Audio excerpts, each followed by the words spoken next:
լինել, պաշտպանված լինել, մեդիան այն ամենն է, ինչ ձեզ փոխանցում է տեղեկատվություն։ Այդ տեղեկատվության շնորհիվ դուք կամ պաշտպանվում եք, կամ վնասվում եք, կամ պաշտպանում եք, կամ վնասում եք։ Անգամ սա ձեզ համար մեդիա է, որովհետև ձեզ ցույց է տալիս ինքը գույն, հաղորդումը գույն, տեսք, չափ, այդ ամեն ինչ որ դուք ստանում եք, ձեզ համար մեդիա է։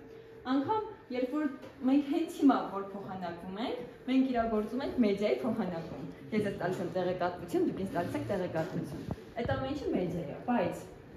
մեդիայից զատ շատ կարևոր է, որ իմանաք դե ճիշտ օգտագործել։ Դրա համար ինչ պետք է լինել։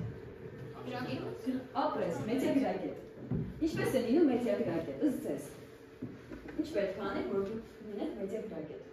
Պետք է համակարգիչ օգտվել ունենաք։ Ապրես, այ։ Պետք է իմանաք երբ ենք վնասում, երբ ենք օգուտ քաղում։ Ապրես, իսկ դա ո՞նց ես իմանում։ Հատուկ միջոցներով, կայքերով կան, որ հաղորդում են, որ օրինակ խակերներ կան, ոնց պաշտպանվենք, իմանանք երբ ենք վնասում, երբ ենք օգուտ քաղում։ Ապրես, այ։ Դուք եք ինչ-որ ման ասում, թե դուք։ Ասեք։ Սեյֆական միտք ունենալ։ Սեյֆական միտք ունենալ։ Մեդիա գրագետ լինելը ձեզ ցույց է տալիս, թե դուք որքան կարող եք օգտվել հենց այդ մեդիայից։ Ինչպես է լինում մեդիա գրագետ առհասարակ։ Երբ որ դուք որևէ օրինակ հղում եք բացում, պետք է դուք հասկանաք, չէ՞ դա ինչ եք կարդում դուք։ Այսօր մեդիայում աղբը բավականին շատ է։ Այն ինչ դուք կարդում եք, դրա 99%-ը կարող է լինել աղբ։ Սկսած սովորական տեղեկատվությունից, սկսած ամենասովորական անգամ, երբ որ որևէ կրթական ինչ-որ բան հրապարակում, անգամ դրա մեջ կարող է լինի բազմաթիվ աղ, բազմաթիվ սխալ, որ դուք դա կարդում սխալ մեդիա, սխալ ինֆորմացիա վերցնել։ Հետևաբար մեդիան ձեզ վնասում է։ Մեդիա գրագետ լինելու համար պետք է իմանալ սովորել ճիշտ օգտագործել հեռախոսի հետ համակարգիչ։ Ինչպես եք դա իմանում, օգտագործելով այն։ Ոնց եք օգտագործում, բնականաբար գիտեք, բայց կան տարբեր հավաստի եւ բազմաթիվ աղբյուրներ, որոնցով հետևելով դուք իմանում եք, թե ոնց կարող եք ճիշտ օգտվել։ Դրա համար նախ օրինակ, եթե դուք կարդում եք որևէ լրատվական նյութ, օրինակ, ինչ նյութեր եք կարդում դուք։ Երբ որ ինչ ցանցերից եք առհասարակ օգտվում սոցցանցերից, դուք նշեցիք TikTok, Facebook, Instagram, Snapchat, ChatGPT, շատ լավ։ Օրինակ, Instagram-ում հիմնականում ինչ եք անում։ Ինչ։ Օրինակ Instagram-ում ինչ եք անում։ Ռիլեր թերթելուց բացի, վիդեոներ նայելուց բացի ինչ եք անում։ Գրեթե ոչ մի բան։ Իսկ ինչ վիդեոներ եք նայում Instagram-ում։ Ոնց տարբեր իրեր ինչպես պետք է նրանց ասել անգլերեն, ինչ անվաններ ունեն։ Շատ լավ է, այդ։ Դուք նշեցիք, որ ChatGPT-ից եք օգտվում, չէ՞։ Օրինակ ինչ եք անում։ Օրինակ ես սիրում եմ կոմիքսներ գրել ու սցենարները մտածում եմ ChatGPT-ի օգնությամբ այդ կոմիքսը սարքում եմ։ Մենք հանճար ունենք, մեդիա հանճար ունենք։ Ո՞նց եք անում։ Ո՞նց ինչ հրամաններ եք տալիս ChatGPT-ից։ Իսկ օրինակ գներես մյուսներդ օգտվում եք ChatGPT-ից։ Հա։ Շատ լավ, այսօր ուրեմն ձեզ էլ կարծում եմ։ ChatGPT-ին սցենարը մտածում եմ, հերոսների անունները մտածում եմ ու իրան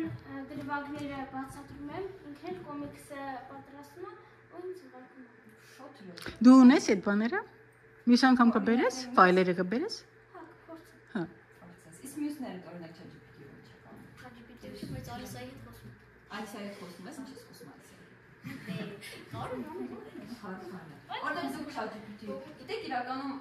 այսօրվա դարում ChatGPT-ին առաջնային տեղ է գրավում, անգամ բազմաթիվ մասնագիտությունների համար դա շատ վտանգավոր է, որովհետև բազմաթիվ մասնագիտություններ այսօր հետ են մղվել, որովհետև առաջնային տեղ է ChatGPT։ Հենց մեկը մարդիկ մտածում են լրագրության համար ChatGPT-ն ամենավտանգավոր գործիքը կարող լինի, որովհետև դու ընդհանրապես իրեն հրաման ես տալի ինչ-որ դուր գրել, ինքը գրում տալիս է, բայց ChatGPT-ն անգամ դա պետք է սովորեք ճիշտ օգտագործել։ Դրա համար պետք է լինեք մեդիա գրագետ։ Մեդիա գրագետ լինելու համար պետք է շատ կարդաք երեխեք։ Պետք է ամեն ինչ ուսումնասիրեք։ Ուղղակի ոչ թե կարդաք ու թողնեք դա նստի ձեր մեջ, փորձեք ստուգել դա։ Ոնց եք ստուգում։ Օրինակ, եթե կարդում եք որևէ լրատվական նյութ, կարդում եք առհասարակ նորություններ։ Հետաքրքրում եք, օրինակ ինչ եք կարդում։ Ինչ եք կարդում, ինչ կայքեր եք, որ ինչ-որ վիդեո եք փորձում կարդալ։ Սոցցանցերով եք կարդում, Google-ով եք կարդում, Facebook-ով եք կարդում։ Google, YouTube-ով YouTube-ով օրինակ ինչ լուր եք լսում։ Օրինակ որ 2 օր առաջ մենք փոքր աղջիկ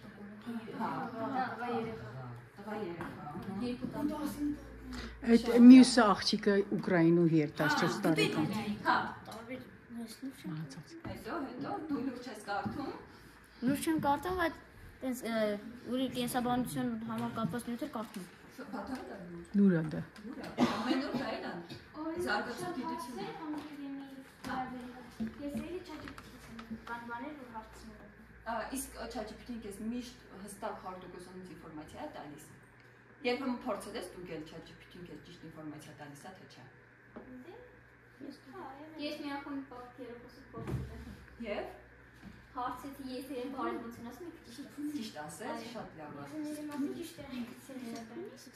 Ուրեմն նշեցիք մի մասը, որ YouTube-ից, Google-ից եւ այլն։ Կարելի է մի հարց տալ, եզդիերեն հարցրել եք։ Եզդիերեն գիտի, փորձել ես, հա, ինչ պատասխանեց։ Հարց տվեցի, պատասխանեց, թե գիտես, որ գիտի։ Հա, որովհետեւ այսինքն եզդերեն գիտի, որտեւ ամբողջ ինֆորմացիան կարծում եմ կա։ ChatGPT-ը ամեն օր զրուցում եմ, ինձ արդեն ճանաչում է։ Դե ես գրանցված եմ ChatGPT-ին, ինձ ճանաչում է։ Իսկ կորեացի դերասանների մասը որ մի հարցնում իրեն հարցնում։ Այստեղ կորեական ֆիլմի սիրահարներ են մեծ մասը։ Ինչու՞ ապանանավակա սերետ ընտրությունը։ Ուղղակի հետաքրքիր են։ Իրանց սկզբից իրանց մշակույթը ինձ դուր եկավ։ Մշակույթը։ Հա, հետո երբ որ հետաքրքրվեցի, տեսա որ դորամաները շատ հայտնի, սկսեցի դիտել, ես արդեն երևի մի 3 տարի եմ դորամշիկ եմ։ Օ, տեսնում եք երեխեք, ամեն ինչը կապված է մեդիայի հետ։ Ամեն ինչը։ Անգամ տեսնեք ինքը ընդհանրապես հետաքրքրվել է մշակույթով, հետո գնացել է այդ գծով ու տեսලා որ կան դորամաններ, կան բազմաթիվ ֆիլմեր, չգիտեմ, ես օրինակ հետաքրքրված չեմ, չեմ անում։ Օրինակ ես տգետ եմ, այդլ չգիտեի ինչը։ Չգիտեմ։ Դրա համար տեսնում եք մեդիան ինչքան կարևոր բան է։ Մեկս մյուսի համար մեդիա է։ Բայց անցնենք մեր հիմնական հարցին, թե օրինակ դուք ինչ լուրեր եք կարդում, որ լուրերը կարդում եք, օրինակ փորձում եք հասկանալ դա ճիշտ է թե չէ, թե միանգամից կարդում հավատում ու անցնում եք առաջ։ Եթե հավատում ու անցնում եք առաջ, ես ձեզ ընդհանրապես մի երկու բաների կասեմ, որով դուք երբեմն լուրերը կարդալիս կփորձեք հասկանալ դա ճիշտ է թե չէ, կամ գուցե կփորձեք տարբերակել։ Օրինակ, երբ որ դուք բացում եք որևէ հղումներ կամ բացում եք մեդիան ու տեսնում եք նմանատիպ վերնագրերով որևէ հրապարակումներ, շտապ, գաղտնի, մեծ սկանդալ, իմանաք ինչ է եղել։ Հիմնականում օրինակ նաև աստղերի կյանքի էլ, չէ՞ որ Օքսի Ավտալյանը բաժանվել է։ Օրինակ, կամ չգիտեմ, ես ինչ մարդը ինչ բանն է եղել, սկանդալ։ Թութուլային ռուլետկային դնում ասում են, եթե թիվ բռնեք, թութուլային այսքան փող կտա ձեզ, ինքն էլ է խոստովանել, որ դա սուտ է։ Ահա, տեսնում եք, ապա տեղեկատվություն։ Երբ հաստեն գումարներ են շորթում այդպես, հա։ Շատ գումար են շորթել։ Տեսնում եք, ուրեմն հիմնականում, եթե քանի որ դուք օրինակը բերեցիք Անդրեի հետ կապված, շատ դեպքերում անգամ Անդրեի հետ կապվածը հիմնականում տարածվածը սկանդալ էր։ Մարդիկ օրինակ եղածից վերցնում են որևէ նախադասություն կամ կամ հակառակը պակասեցնում են, դնում են վերնագիր եւ սկանդալը գնաց։ Բացում են, անգամ լինում են դեպքեր, երբ որ վերնագիրը գրված է լինում, մարդիկ հողումը բացում են եւ վերնագիրը բացարձակապես կապ չունենում նյութի հետ։ Օրինակ գրված է լինում երկրաշարժը տեղի ունեցել կամ զոհեր։ Դու կարդալով միանգամից մտածում ես, որ դա եղել է Հայաստանում, չէ՞։ Բացում ես ու տեսնում ես ինչ-որ մի հատ հեռավոր երկրում, որ անգամ չգիտենք դրա մասին, ինչ-որ երկրաշարժ է եղել։ Դա մարդկանց խաբնության խաբելու հիմնական տարբեր միջոցներ են։